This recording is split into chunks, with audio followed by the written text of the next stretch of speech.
अस्सलाम वालेकुम स्टूडेंट्स, मैं हूं अहमद वकास, आपका फिजिक्स टीचर, और वेलकम करता हूं आप सबको अपने यूट्यूब चैनल फिजिक्स एक्सपेंशन पर। हमारा आज का चैप्टर जो है वो चैप्टर नंबर 6 है, जिसका नाम फ्लूइड डायनामिक्स है। इससे पहले कि हम आज के लेक्चर पर चलें, अगर आपने हमारा यूट्यूब चैनल सब्सक्राइब नहीं किया तो काइंडली इसे सब्सक्राइब भी करें और अपने दोस्तों में शेयर भी करें। चलते हैं हम अपने आज के टॉपिक की तरफ। जी स्टूडेंट्स, हमारा आज का जो लेक्चर है वो चैप्टर नंबर 6 जिसका नाम फ्लूइड डायनामिक्स से है और टॉपिक का नेम है टर्मिनल वेलोसिटी। हम इस लेक्चर में स्टडी करेंगे कि टर्मिनल वेलोसिटी क्या है और ये किन किन पैरामीटर्स पर डिपेंड करती है। सबसे पहले हम डिस्कस करते हैं टर्मिनल वेलोसिटी को। टर्मिनल वेलोसिटी क्या होती है जी? ये वो मैक्सिमम और कांस्टेंट वेलोसिटी होती है जो कोई भी फॉलिंग ऑब्जेक्ट अटेन करता है जब उसका वेट बैलेंस हो जाता है ड्रैग फोर्स के साथ। अगर हम इसकी एग्जांपल्स यहां पर देखें तो इसकी एग्जांपल्स में paratrooper jump from height he attains the terminal velocity. कैसे जी? आप देखते हैं कि इसकी डाउनवर्ड फोर्स जो है वो इसका वेट है और वेट की फोर्स बैलेंस हो जाती है किसके साथ? इसकी ड्रैग फोर्स के साथ। ड्रैग फोर्स इसको नीचे गिरने से रोक रही होती है और वेट की फोर्स इसे डाउनवर्ड ला रही होती है। तो इस केस में ये एक मैक्सिमम और कांस्टेंट वेलोसिटी को अटेन कर लेता है जिसको हम टर्मिनल वेलोसिटी कहते हैं।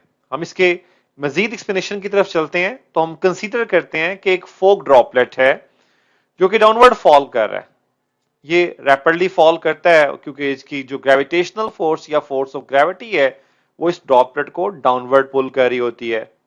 तो इट्स मीन इसके ऊपर दो फोर्सेस लग रही होती हैं, तो इसकी वेट की फोर्स और दूसरा ड्रैग फोर्स। जो ड्रैग फोर्स है वो अपवर्ड है और इसका ताल्लुक इस ऑब्जेक्ट की स्पीड के साथ है। जैसे जैसे ड्रॉपलेट की स्पीड इंक्रीज करती है वैसे वैसे इसके ऊपर लगने वाली ड्रैग फोर्स भी इंक्रीज कर रही होती है। तो अगर हम यहां पर नेट फोर्स को कैलकुलेट करना चाह रहे हैं तो नेट फोर्स बेसिकली क्या है जी? नेट फोर्स इस ड्रॉपलेट के ऊपर जो आती है वो वेट और ड्रैग फोर्स का डिफरेंस है। वेट और ड्रैग फोर्स का डिफरेंस मतलब हम अब आगे मजीद चलते हैं मैथमेटिकल डेरिवेशंस की तरफ, तो हम यहां पर सपोज करते हैं कि जो ड्रैग फोर्स है वो अपवर्ड है और ड्रॉपलेट जो है वो मूविंग डाउनवर्ड है। तो नेट फोर्स का एक्सप्रेशन हमने कुछ यूं राइट कर दिया।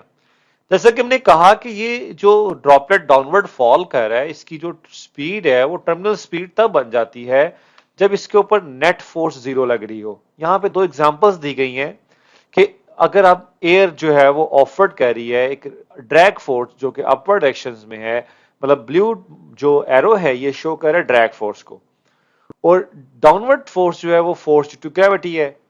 अगर टर्मिनल वेलोसिटी अटेन कर लेता है तो ड्रॉपलेट मूव करता है विद कांस्टेंट वेलोसिटी के साथ। तो इस सूरत में नेट फोर्स जीरो हो जाती है। जब नेट फोर्स जीरो होती है तो ड्रैग फोर्स बैलेंस हो जाती है फोर्स ड्यू टू ग्रेविटी के साथ।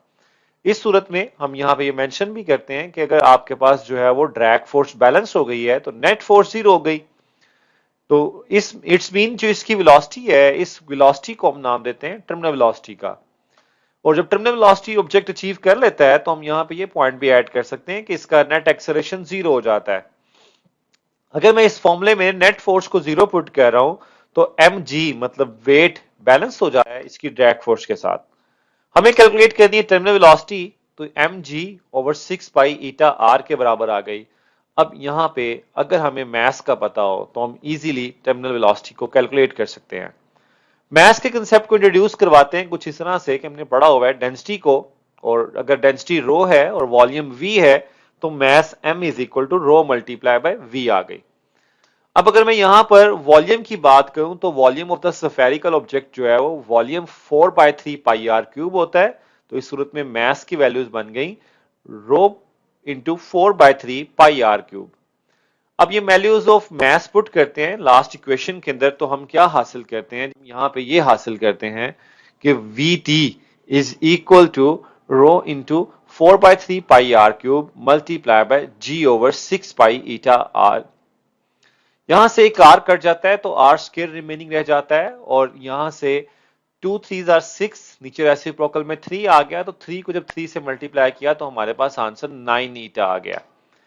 और यहां से अगर हम इस पे साइड पे करें तो 2 रो जी ओवर 9 ईटा जो है ये हमारे पास एक कांस्टेंट वैल्यू को शो करता है। तो इस सूरत में हम यहां पे ये हासिल करते हैं कि this shows that terminal velocity is directly proportional to square of the radius of the droplet. Thank you very much students, ये था हमारा आज का लेक्चर।